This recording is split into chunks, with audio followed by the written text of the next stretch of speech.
Hello students, in previous videos we had studied Griffith's transforming principle and transforming principle DNA है, ये बात Oswald Avery, MacLeod and McCarty ने prove करी। पर आपने देखा था कि बहुत सारे बायोलॉजिस्ट ने इस बात को एक्सेप्ट नहीं किया क्योंकि बहुत टाइम से सोचा जा रहा था कि protein is the genetic material. Actually जो चीज़ दिमाग में बसी होती है उसको निकाल पाना और चेंज कर पाना मुश्किल है। तो finally DNA is the genetic material prove किया था हर्शी एंड चेज ने। बच्चों को कई बार एक्सपेरिमेंट्स तो याद हो जाते हैं, साइंटिस्ट के नेम के साथ कोरिलेट नहीं कर पाते हैं। तो ग्रिफिथ्स ट्रांसफॉर्मिंग प्रिंसिपल याद रखोगे। ट्रांसफॉर्मिंग प्रिंसिपल डीएनए है, आइवरी, मैकलियोड, मैककार्टी। और चेज का मीनिंग होता है पीछा करना, दौड़ना। तो डीएनए का पीछा करते करते finally DNA is the genetic material तक कौन पहुंचे? हर्शी एंड चेज पहुंचे। तो शुरू करते हैं हम अपना एक्सपेरिमेंट। ये हैं Alfred Hershey and Martha Chase. इन दोनों ने मिलकर ये एक्सपेरिमेंट किया और जिससे प्रूव किया कि DNA is the genetic material. 1952 में किया था, जबकि आइवरी और मैकलियोड, मैककार्टी ने 1944 में ये बात बताई थी। इन्होंने क्या लिया? बैक्टीरियोफेज लिया। बैक्टीरियोफेज वो वायरस है, फेज का मीनिंग है PHAGE, फेज का मीन्स है जो किल करता है, खा लेता है, वो सेल जो दूसरी सेल को खा जाती है। तो बैक्टीरियोफेज, बैक्टीरिया को खा जाने वाला वायरस मीन्स बैक्टीरिया को इन्फेक्ट करने वाला वायरस। अब जब वायरस पार्टिकल, ये बैक्टीरियोफेज, हम जानते हैं कि बैक्टीरियल सेल में अटैच होता है और अपना जेनेटिक मटेरियल सेल के अंदर भेज देता है। जेनेटिक मटेरियल क्या है? प्रोटीन या डीएनए, ये अभी नहीं पता, ये हर्शी एंड चेज अपने एक्सपेरिमेंट के बाद प्रूव करेंगे। तो यहाँ पर बैक्टीरियल सेल में एंटर करेगा जेनेटिक मटेरियल जो भी है। ये बात इन्होंने कैसे प्रूव करी? इन्होंने सबसे पहले वायरस पार्टिकल को ग्रो कराया रेडियो एक्टिव फॉस्फोरस कंडीशन में। रेडियो एक्टिव फॉस्फोरस डाली तो जो भी नए वायरस, नए बैक्टीरियोफेज फॉर्म होंगे उनमें फॉस्फोरस कहाँ पर अटैच होगा? हमें पता है डीएनए में। क्यों? क्योंकि डीएनए के स्ट्रक्चर में हमने देखा था कि फॉस्फोरस होता है, प्रोटीन में तो कहीं फॉस्फोरस नहीं होता। एक दूसरी जगह पर इन्होंने रेडियो एक्टिव सल्फर ले लिया। तो रेडियो एक्टिव सल्फर लिया और बैक्टीरियोफेज को ग्रो कराया। तो इन्होंने सल्फर कहाँ पर होता है? कुछ अमीनो एसिड्स में सल्फर होता है, आपने पढ़ा है सल्फर कंटेनिंग अमीनो एसिड्स होते हैं। तो यानी कि प्रोटीन में होता है सल्फर, डीएनए के स्ट्रक्चर में कहीं सल्फर नहीं होता। जब रेडियो लेबल्ड या radio active phosphorus containing medium में बैक्टीरियोफेज को ग्रो कराया तो उसके डीएनए में रेडियो एक्टिव फॉस्फोरस अटैच हो गया। सब जगह जितने भी नए पार्टिकल्स बने सब में रेडियो एक्टिव फॉस्फोरस को ही इसने लिया और अटैच करके बनाया।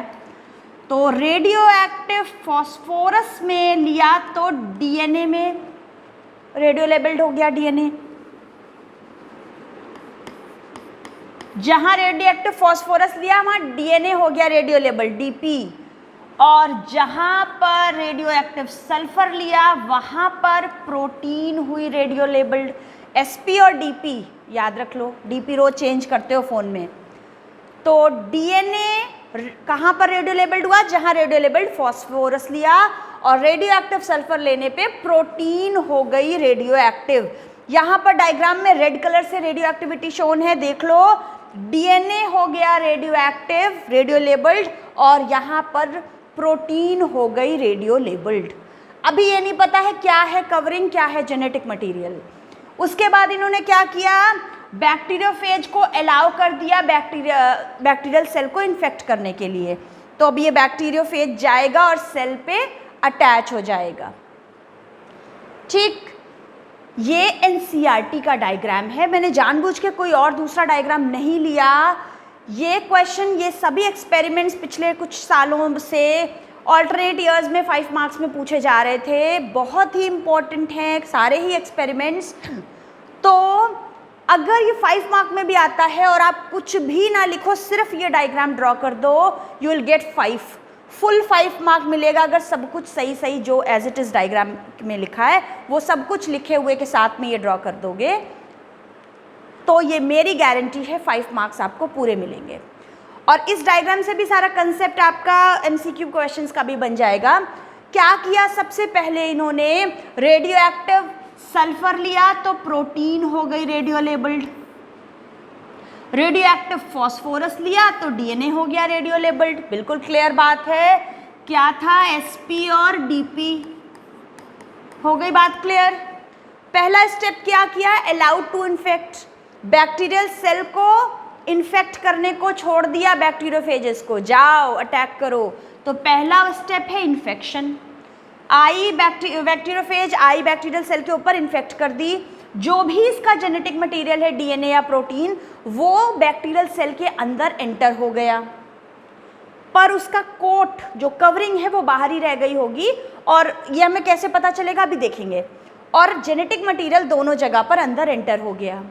फिर ब्लेंडिंग करा दी, ब्लेंडिंग देखते हो ना मिक्सर जार में आपने कई बार वो ब्लेंडिंग का एक ऑप्शन होता है, तो ब्लेंडिंग कर दी तो अलग हो गया। उसके बाद सेकंड ऑप्शन ब्लेंडिंग हो गया। थर्ड है सेंट्रीफ्यूगेशन, थर्ड स्टेप है सेंट्रीफ्यूगेशन। आपने देखी होगी केमिस्ट्री लैब में सेंट्रीफ्यूगेशन ट्यूब होती है ऐसे करके, तो ऐसे कई सारी ट्यूब्स होती हैं, ऐसे वो सर्कुलर मोशन ऐसे घूमती हैं ज़ोर से, जब तो क्या हो जाता है डेंसिटी के बेसिस पे चीज़ें सेपरेट हो जाती हैं। जो हैवी पार्टिकल्स हैं वो नीचे सेटल हो जाते हैं और जो कुछ लिक्विड जैसा पोर्शन है जो लाइट है वो ऊपर रह जाता है, सुपरनेटेंट बनाता है। समझ में आई, जो हैवी चीज़ें हैं वो नीचे रह गई, तो नीचे क्या रह गया होगा, बैक्टीरियल सेल। जब सेंट्रीफ्यूगेशन का थर्ड स्टेप कंप्लीट हो गया तब हमने ऑब्जर्वेशंस देखे। क्या देखा हर्शेचेज ने, इन्होंने देखा कि ये जो बैक्टीरियल सेल हैं, ये जो बैक्टीरियल सेल्स हैं, इन सेल्स में रेडियो एक्टिविटी दिखाई दी जहां पर रेडियो एक्टिव फॉस्फोरस डाला था, यानी रेडियो लेबल्ड डीएनए यूज किया था। समझ में आई बात। पर उस सेल के अंदर, उस बैक्टीरियल सेल के अंदर रेडियो एक्टिविटी नहीं दिखी जहां पर रेडियो लेबल्ड सल्फर लिया था, मींस जहां पर प्रोटीन रेडियो लेबल हुई थी। जहां प्रोटीन रेडियो लेबल हुई थी वहां पर इस लिक्विड में, इस सुपरनेटेंट में हमको रेडियो लेबल्ड मिला। जहां पर हमने प्रोटीन रेडियो लेबल्ड ली थी, सल्फर था, वहां पर हमको रेडियो एक्टिविटी मिली सुपरनेटेंट में, उस ऊपर के लिक्विड पोर्शन में। पर बैक्टीरियल सेल के अंदर नहीं मिली। यहाँ पर बैक्टीरियल सेल के अंदर रेडियो एक्टिविटी वहाँ मिली जहाँ पर डीएनए रेडियो लेबल्ड था, यानी जहाँ हमने फॉस्फोरस से शुरुआत की थी। इस बात ने बहुत क्लियरली हमको बता दिया, ये वही सारी चीज़ें जो लिखी हुई हैं जो भी मैंने बताई, और इस बात ने क्लियरली प्रूफ कर दिया कि डीएनए है जेनेटिक मटेरियल जो पास हुआ बैक्टीरियोफेज से बैक्टीरियल सेल के अंदर, नॉट द प्रोटीन। क्योंकि प्रोटीन अंदर एंटर ही नहीं हुई, हमको रेडियो एक्टिविटी अंदर मिली ही नहीं जहां हमने प्रोटीन को रेडियो लेबल्ड किया। जो चीज़ अंदर ही नहीं एंटर हो सकी बैक्टीरियल सेल के, वो जेनेटिक मटेरियल कहाँ से हो जाएगी, वो अपने को रेप्लिकेट कैसे करवाएगी, वो ट्रांसफॉर्म किसी को कैसे करेगी जब सेल के अंदर ही एंटर नहीं होगी। तो फाइनली इस बात से प्रूव हुआ कि it's the DNA which is genetic material, not the protein, from the experiment of Hershey and chase. अगर आपको ये बिल्कुल अच्छे से समझ में आ गया तो मेरे इस वीडियो को लाइक ज़रूर करिए और अपने फ्रेंड्स के साथ शेयर करिए।